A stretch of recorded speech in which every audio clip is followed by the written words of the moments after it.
Hey everybody, it's your girl Plenty Tie on deck. I hope you guys are having a great day, afternoon, and or evening whenever you guys are seeing this. So your girl is out and about. It's a Sunday, about to run some errands, and I'm taking you guys along with me. I have a true crime for you guys that you guys won't believe. And the fact is, it appears to be legal just in another country. So if you guys want to hear the story I'm talking about today, all you guys got to do, stay tuned. Y'all, I'm over here at the bank. That is my first stop on this, my agenda today. Hit the bank, get some clothes washed. Looks like there's a line again, but it is over. Cool. I'm gonna go ahead and do that and get some clothes washed and just taking you guys along for the ride. Let me turn my facing me. Hold on. Today is Sunday, by the way, so if you guys are watching this, happy Sunday.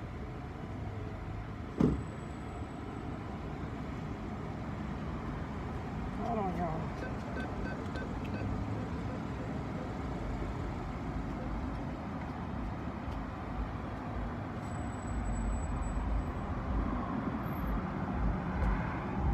So what I was telling you guys about is I was watching this BBC news thing. It's not a news thing, it's actually a documentary. And they were showing, I guess, like how women were treated in different countries. And how, you know, like for issues like domestic violence, them reporting it out there is treated with like a grain of salt. It's like they fully take the side of the man. So a woman could be in distress, she could be beaten, battered, she could be hurt, cut, whatever else the case. And the law enforcement, it's gonna text me my receipt. And the law enforcement out there is doing little to nothing to help these women restart their lives, have protection, and things like that. Y'all light up the comments to let me know if you guys ever heard of this documentary. Now, am I the only one, when I go to the bank, I don't get a receipt, I just say text it to me. Do you guys do that? Light up the comments to let me know. I'm about to jump in this car and get ready to get started washing some clothes, but I'll jump back on to tell you guys a little bit more about this documentary in a minute, okay? All right, you guys, so I am back on deck. I have went to the bank, and now I'm sitting over here at this here wash house about to wash some clothes. Y'all know how it is what it is. Now, I'm starting my day off with this. By the way, these people are not sponsoring me whatsoever, so forget about the brand. It's just the fact that it's a protein drink, okay? I'm starting my day off with this here protein drink. It's vanilla. I went ahead and copped this over at Costco. Start my days off with whatever else, because you know what, you guys, believe it or not, for the longest of time, I was actually starting my day eating cereal. Like, I was, for whatever reason, like for not the longest of time, but like for a few weeks or whatever else, I was just so addicted to Frosted Flakes, and I just kept starting my day off having like a cup of Frosted Flakes, you know, because I just really liked it. And I was like, okay, Ty, get your mind right, get your life together, get back on your protein stuff, okay? So I'm starting my day off with my protein drink, and I got Bestie on deck right here because I was trying to have her remind me of this documentary we was watching, and it was called, what, Bestie, tell me the name again. Superhero in the House. Okay. Yes, Superhero. It was called Kenya's Hidden Epidemic. Yes. Okay, you guys. Oh my God. Yeah. Right, Bestie? Yeah. Kenya's Hidden Epidemic. Mm-hmm. Who would have thunk it? I never knew. You guys, when I tell you that it was the stories that they were displaying on this documentary were heart-wrenching. Mm-hmm. I mean, heart-wrenching, okay? And the reason why I'm including this as a part of my true crime is because, it's a crime, all right. Mm-hmm. It's a horrendous crime, and unfortunately, it's a crime that I don't feel that the proper justice is being served. Bestie? Yeah. Right? I agree. Tell them a little bit about what you've seen in the documentary. I'm going to insert a clip for you guys about what I saw and what Bestie and I watched. But Bestie, tell them, what was your opinion on this? It was heartbreaking. So there's this one lady, she's recounting her story of surviving a domestic violence relationship. So she broke up with her husband, but they were on good terms. You know, there was no bad blood. And so one day in the middle of the night, he comes to her house, and so she lets him in, like not thinking anything, like, okay, they're not beefing, no beef, no smoke. She lets him in. He pulls out this machete, and he got to stabbing this lady, y'all. He got her in her stomach, her leg, her arm. She couldn't even walk for a while. So while she's screaming and bleeding to death, okay, her daughter, one of her kids woke up, 6-year-old daughter. As soon as the daughter came out and she went following the blood to go, where's mommy? She finds mommy and she sees daddy, and the first thing that he does is takes the machete. Okay. Stop right there. All right. So, you guys heard all that Bestie just gave. Now, I want you guys to watch this clip.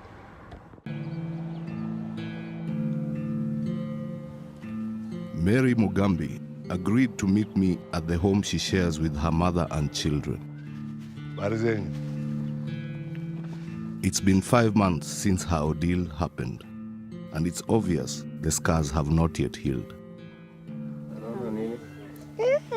Anaona kama mnataka kuniumiza. Si ati ni kulala nataka. Kuna wasiwasi. Mtu alikuwepo hawezi sahau. In early 2020, she was living as a single mother, hoping to build a life for herself and her 3 kids. But her ex-husband, Boniface Mureithi, father to 2 of her children, moved in nearby. Sikuwa najua kuna nia ya ubaya. Alikuwa ananiongeleshana na mimi turundiane, na mimi sikuwa nataka turundiane na yeye, njua hataki kusaidia watoto. Sasa mimi nikasema hapana, mimi afadhali nikae peke yangu ili niweze saidia watoto wangu. Late one night, she says Mureithi turned up at her house. Akakuja akaingia, niliamkia ameshika panga. Nikamuuliza ni nini shinda na hatukuwa tumeteta na yeye. Saa hakuniongelesha na hakujibu hata swali. Akaanza kunikatakata, alianzia hata mguu. Akanikata 2 ya mguu, akanikata 1 ya mkono.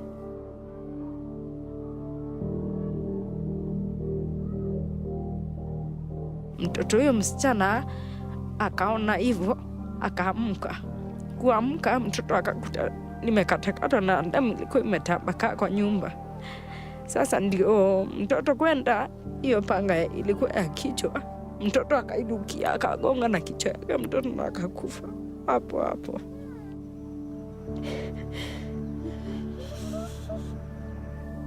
Mary's daughter was just 6 years old.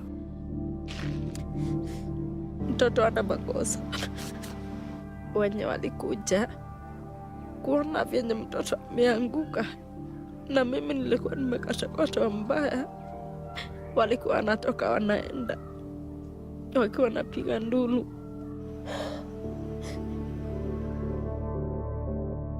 The life-threatening blows to her legs, arm, and stomach left Mary unable to walk, struggling to care for her 2 remaining children. Her 2-year-old son witnessed the attack. Mtoto kama umemstua hivi, hata saa zingine anagonjeka, tunapeleka hospitali. Hakuwa nataka munikaribia juu yenye aliona babake akifanya. All right, guys, so you guys should have watched that clip by now. But let me tell you guys, that clip, not just that clip, and you know how heart-wrenching it was to listen to this woman's horrendous experience, and for her to, be able to go back down and retract, not retract, but to state what she saw and all that stuff. But I had to hold back tears, y'all. I had to hold back tears watching that. Now, because I was just saying to myself, it's just the whole human experience that becomes so ugly and so just vile and so distasteful. And the fact that, it seems that there's little to no true justice for what actually happened. I mean, how in the world could something like that be okay? And what I do like about this is the fact that, and it took a tremendous amount of courage, but the fact that the husband, the ex-husband of the lady, that his brother is the one who went ahead and told the police. So he told his brother, okay, after his brother did this crime, cutting up the wife and what he did to the daughter. After the brother did this, then he ran, and I guess it's supposed to be, out there, they go ahead and talk to their family when they've done something or whatever, but I think that's traditional on every everywhere in the world. People, they might, well, a lot of people will probably talk to their family and be like, oh, whatever else, help me. So he goes with this, oh, help me. And he talks to his brother, and his brother said, okay, come to me or meet me here. And when he meets his brother there, his brother has the police waiting. And as a result of that, a lot of his family, or like he said, the majority of his family no longer speak to him and feel like he was wrong. He was not wrong for getting justice for what he did to his own daughter. He was not. I don't think he was wrong at all. I feel like he did the right thing. You know, I feel like it was a very stand-up thing that he did. And I also feel like, you know, domestic violence is for cowards. Okay? I don't care at the hands of who's doing it. We don't have the right to beat on each other. We're not each other's punching bags. We didn't sign up for that. We didn't sign up to, well, you know, we did not sign up to come here to be anybody's punching bags, okay? Now, unfortunately, with some of the soul contracts that we signed before we came to this, you know, to this place called Earth, you know, we knew it was going to be challenges involved or whatever, but that's another video for another time because that's a spiritual perspective, okay? But on the human perspective here in the physical world, you know, nobody signed up to come get beat the hell out of, you know, or to have to endure such great tragedy and, you know, whatever else. But you guys light up the comments and let me know what you guys thought about this. I'm gonna go ahead and finish up here at this wash house and finish getting my clothes and stuff ready for the week ahead, and then I'm gonna go ahead and grab myself something to eat. So y'all stay tuned. I hope you guys are having a great day, afternoon, and or evening whenever you guys are seeing this. So today is Monday, and I just got off work, so I am headed to go pick up the girls from school, and I thought I would jump on deck with you guys for a quick second just to check in. That's what I'm rocking. Boom, boom, boom, boom, boom, boom. Very low maintenance. It's Monday. I had some meetings earlier, and right after I was done with the meetings, I took off my business attire because for what? What am I holding on to it for, guys? Anyways, I went ahead and got comfortable. So I'm about to go ahead, throw my stuff up in this car, go get the girls, and then I'll be out. All right, guys, back on so deck. I'm back on deck, and I got Bestie to the right of me. Bestie, say hi. Superhero in the house. The superhero in the house. You guys, I told you guys today is Tuesday. I'm finished with work. Bestie's finished with work. So now we're about to go pick up the kids and grab them. I think my daughter said she wanted to, you know, let me tell you guys something about kids. So for those of you guys who have teenagers in particular at home, preteens or teenagers, right? They always want something, okay? So, ooh, what do you feel about going to this store? You know, or my daughter, we'll be in the store and she'll know it's something, you know, a special kind of clothes or color that I like, and she'll go around the area that's full of that. Mom, what do you think about this?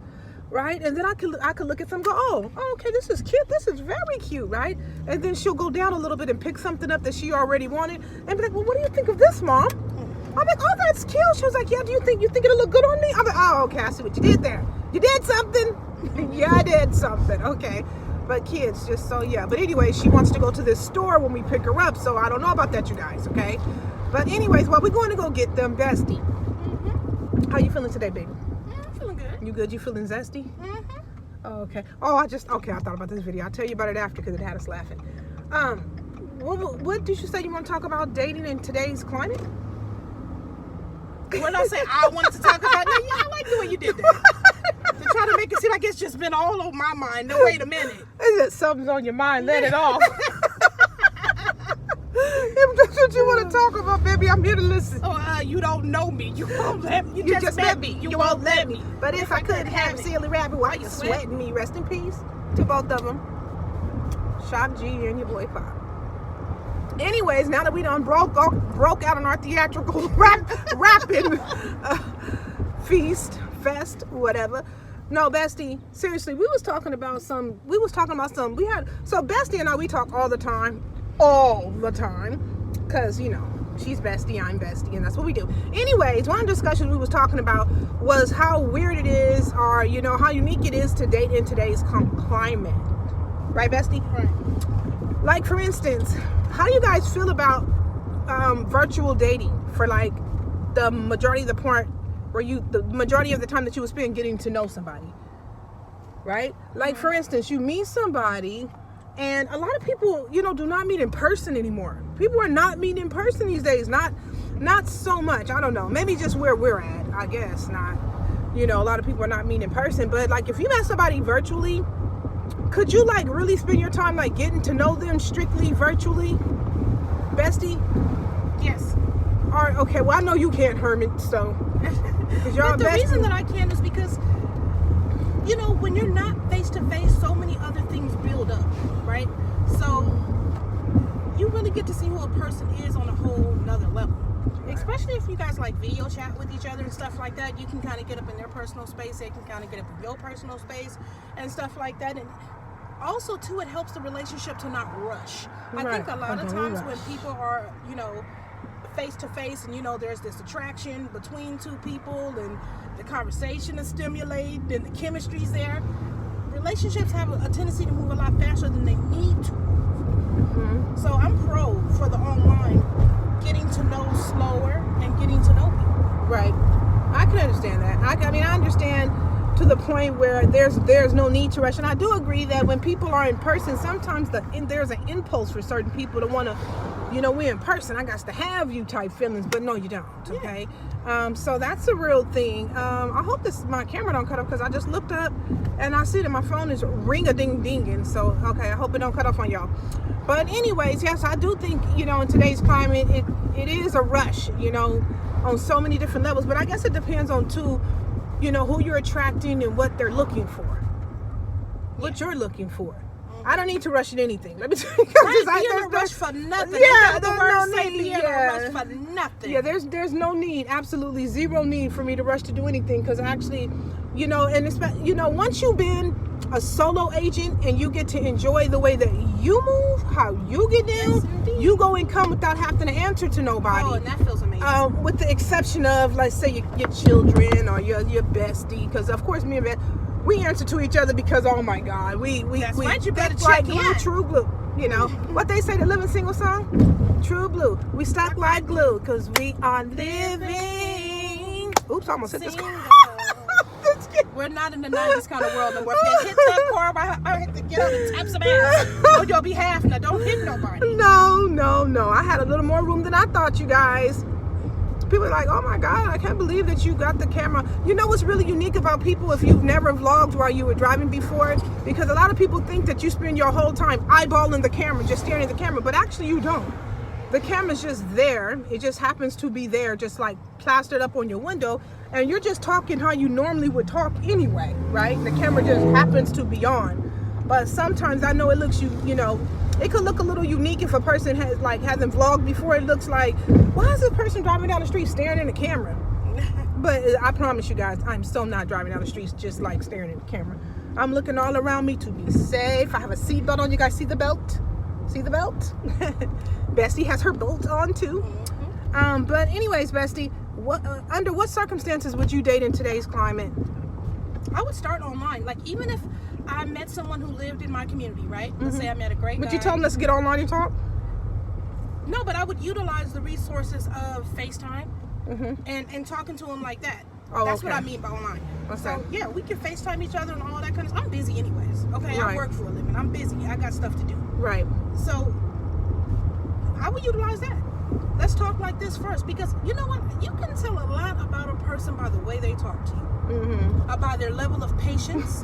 Because when you meet people, they're on their good behavior, right? That's right. Talk to them long enough and they'll slip up. Until you meet their they always introduce you to their you meet their representative first. You always meet their representative first. You always do. And somewhere, I don't know when you really get to meet the real person, but somewhere between 6 months to a year in, 9 months, 9 months to a year in. Some would even argue 5 years in.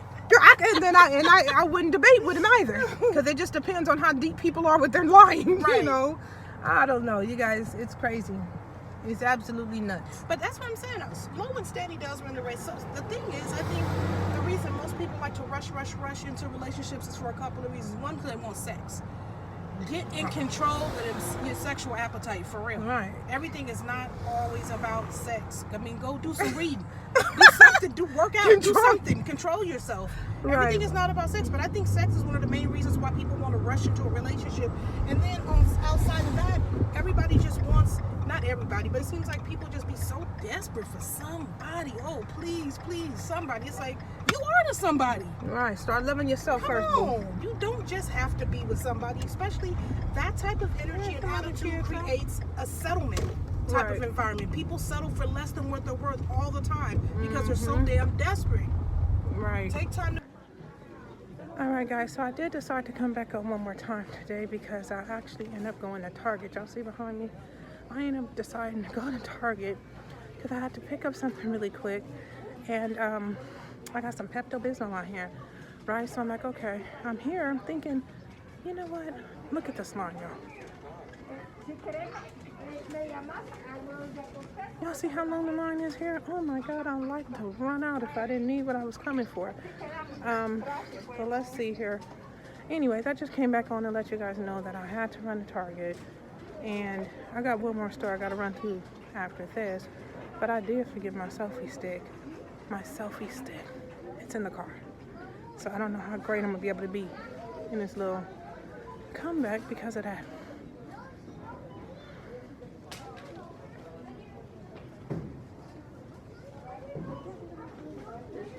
Just a regular Target. Let's see how long this line is going to take though. I think they split into different lines. This line is long, y'all. Look.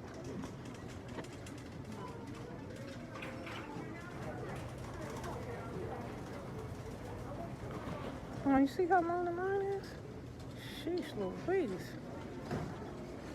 Alright, I guess I'm gonna go ahead and get through it, y'all. I'm not gonna make y'all suffer through the line with me. I'll come back on when I go ahead and go to the clothing store. Guys, I am working at the Target now. Now that line was crazy long. I cannot lie, that line was crazy long. You guys might not even get clips of this part right here if it cuts off my head.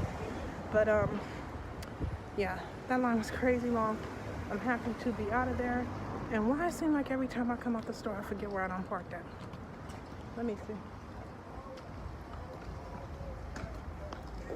Where your girl parked at?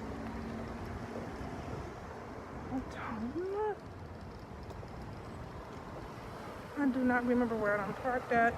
So you know I gotta get my mind right, get it together. That line.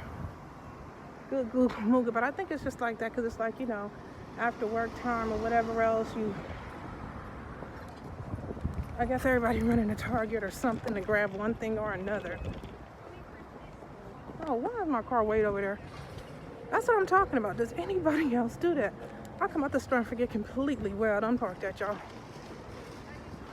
Y'all might have to comment and let me know. Get my tail in this car. And I don't have a selfie stick, so people look at me like, she crazy or she mad, she must be FaceTiming. Y'all know how it is when you vlogging out and about. Okay. I done made it back to my car. Let me get on up in here, y'all. And I'll get back with y'all later.